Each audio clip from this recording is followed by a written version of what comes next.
Ei gente, tudo bem? Aqui é a Giovana, professora de Química do FACEDUCA, e eu vou resolver alguns exercícios daquela lista que a gente começou a fazer no primeiro dia da semana de revisão. Então vamos começar pelo número 4, que é uma questão que vocês tiveram muita dúvida, pelo que eu vi, quem me chamou no WhatsApp e tudo mais. Então vamos lá. Ela está falando assim: suponha que um copo a 6,02 vezes 10 a 24 moléculas de água, sabendo que cada molécula de água possui massa aproximadamente igual a 3 vezes 10 a menos 23 gramas e que a densidade da água é igual a 1 grama por centímetro cúbico, calcule o volume em ml de água existente no copo. Então, a primeira coisa que a gente tem que fazer é descobrir quanto pesa 6,02 vezes 10 a 24, para depois descobrir o volume usando a densidade. Então, a gente vai começar com uma regra de 3. Como é que vai ficar? A gente sabe que uma molécula pesa 3 vezes 10 a menos 23 gramas. Muito pouquinho, né? Só que a gente não quer saber o peso de uma molécula, a gente quer saber o peso de 6,02 vezes 10 a 24 moléculas. Então, a gente vai colocar aqui embaixo. E é X. Então, a gente vai resolver a regrinha de 3 multiplicando cruzado, como sempre. Então, vai multiplicar aqui 1 vezes X, X. E como que multiplica essa parte aqui? Primeiro, a gente vai começar com os números normais. 3 vezes 6,02, que dá 18,06. 18,06. A gente mantém o 10 e, como é uma multiplicação, a gente soma os expoentes. 24 mais menos 23, 1. Então, a gente achou quanto pesa essa quantidade aqui de moléculas. Mas a gente não pode deixar assim numa notação científica. A gente tem que deixar esse número entre 1 e 10. Então, como que a gente vai fazer?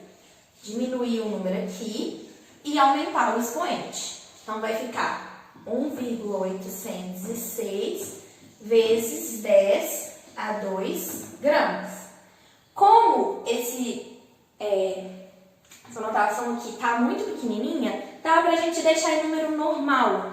Então, como é que vai ficar? 180,6 gramas.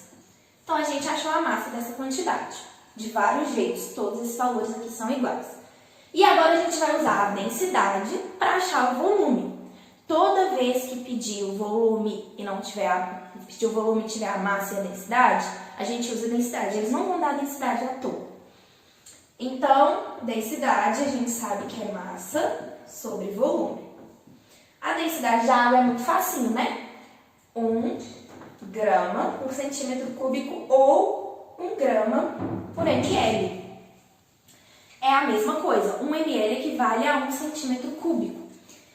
E aí a gente vai só jogar aqui a massa, 180,6, sobre o volume que a gente quer saber. Se a densidade é 1, o volume vai ser o mesmo.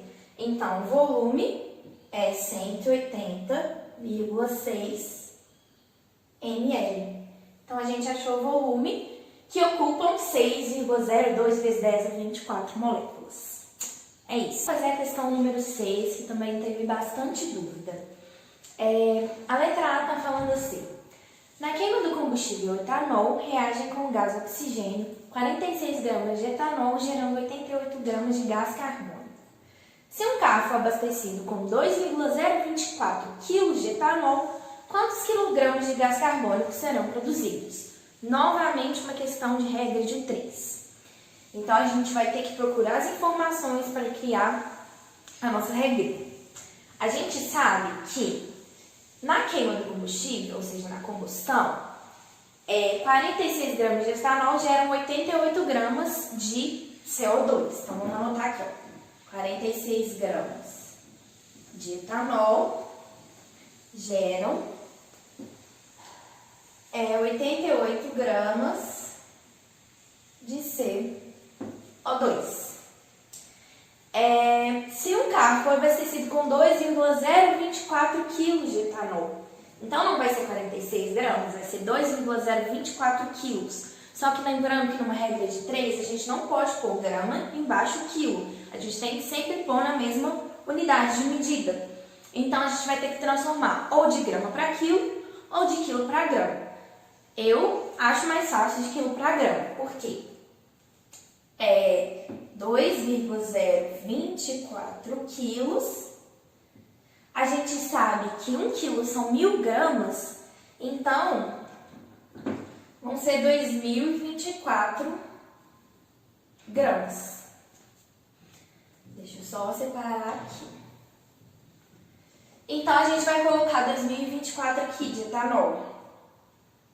2024 gramas de etanol produz X de CO2. Novamente, né, multiplicação cruzada. Então, vai ficar 46x igual a essa multiplicação aqui, 2024 vezes 88. E aí, x vai dar 3.872 gramas de CO2. Mas a questão está pedindo quantos quilogramas de gás carbônico, CO2, serão produzidos. E a gente achou em grama. Então, a gente pode passar para quilograma de novo. A gente sabe, novamente, né, que 1 quilo são 1000 gramas.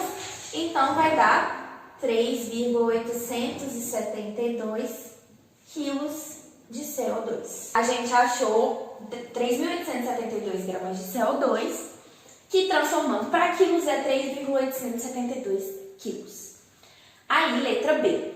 Considerando que no posto de gasolina o etanol é comercializado em litros, com qual volume se abasteceu o carro? E a densidade de etanol 0,8 gramas por centímetro cúbico. Então, novamente, outra questão de densidade. Se deu a densidade, a gente vai ter que usar ela. Então, densidade é igual a massa sobre volume. A densidade do etanol é 0,8 gramas por centímetro cúbico ou por ml. É igual a 3.872 gramas sobre volume. Gramas. Tem que ser a mesma unidade para a gente achar o volume em ml. Multiplicando cruzado, a gente acha que o volume é igual a 4.840 ml, só que está pedindo em litros, porque num posto de gasolina a gente não vai falar, coloca 1000 ml para mim? Não, a gente pede em litro. 1 litro, 1000 ml. Então, 4,8 aproximadamente litros. Gente, vamos para a questão número 8, sobre a adulteração da gasolina, né? Porque a gasolina tem que colocar uma quantidade de etanol nela, só que essa quantidade tem um certo limite, mínimo e máximo. E aí a questão está falando sobre um menino chamado Matheus, que vai ver se a gasolina do posto qualquer está adulterada. E aí, o que ele fez? Ele pegou 100 ml de gasolina e colocou 20 ml de água. Então, são 120 ml dos 3 componentes, gasolina, etanol e água. Só que o que acontece? A água e o etanol são polares, eles se misturam, a gasolina não vai se misturar, porque ela é apolar. Então, eu não sei qual que vai ficar embaixo, qual que vai ficar em cima, mas falou que vai ficar uma coisa, um componente escuro, separado de um componente incolor, que é a água e o álcool. Se eu tenho 120 ml da mistura e 60 ficou uma parte escura, 60 uma parte clara, quer dizer que tem 40 ml de etanol. Por quê? Eu coloquei 20 ml de água e 60 ml é etanol mais água, consequentemente 40 ml de etanol. Então, o volume do líquido incolor é 60, 20 de água, 40 de etanol. A porcentagem de gasolina no recipiente, se é 60 ml de gasolina em 100, vai ser 60%, né? E a porcentagem de álcool na gasolina. A gasolina tem 100 ml e 40 de álcool, 40% de etanol na gasolina. Essa gasolina está muito adulterada, porque o máximo permitido é 25%. Então vamos para a última questão do vídeo de hoje, a 14, que também teve muitas dúvidas. Considerando a reação de neutralização entre carbonato de sódio e ácido clorídrico, sabe-se que 106 gramas de carbonato de sódio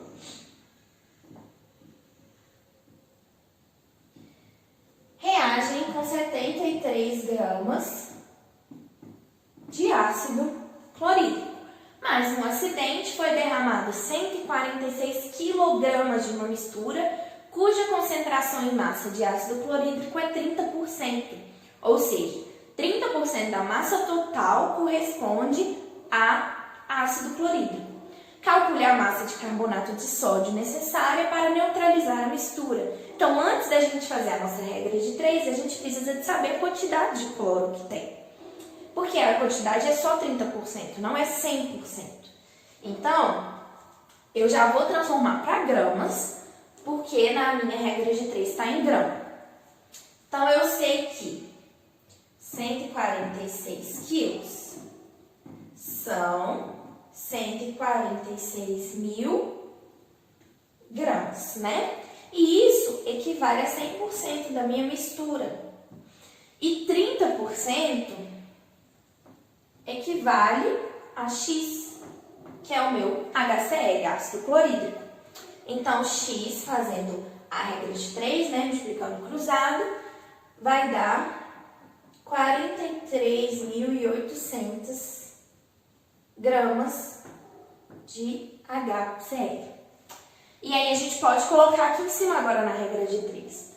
43.800 gramas de HCl para X de carbonato de sódio, que eu não sei. E aí, novamente, outra regra de 3, multiplicando cruzado, a gente acha que a massa de carbonato é 63.600 gramas. Então, antes da gente fazer a nossa proporção da reação, a gente teve que achar a quantidade certa de ácido clorídrico, porque não era que deu no exercício, era 30% da que deu no exercício. Então é isso, gente. Depois eu vou fazer mais vídeos para vocês. Se vocês quiserem que eu faça mais exercícios desse da outra lista, é só me mandar uma mensagenzinha que aí eu faço outro vídeo para vocês. Bons estudos!